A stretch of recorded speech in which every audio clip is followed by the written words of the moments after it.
វីដេអូនេះនាំអ្នកទេសនាទាំងអស់គ្នាមកស្គាល់អំពីនំនេះគឺនំសៃម៉ៅ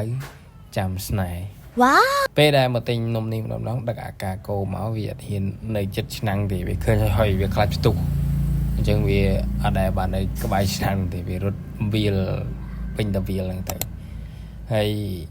ខ្ញុំមកថ្ងៃនេះគឺទិញមកប្រអប់វ៉ានំសរសើរដាក់ភ្លាមនឹងឆ្អិនភ្លាមហើយឥឡូវយើងបានមកប្រអប់ហើយឲ្យគាត់ដាក់ដោះគោតិចហើយនឹងរៀបចំកញ្ចប់ស្ករសនិងកញ្ចប់ល្ងជិះម៉ូតូទៅផ្ទះអាចហូបបានហើយមកដល់ផ្ទះហ្នឹងគឺ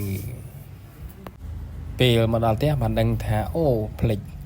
អាឡឹកក្លាសេក្នុងទូទឹកកកទិញពីបរោះស្មោះស្នេហ៍ថ្ងៃមិញចំនួន 2000 រៀល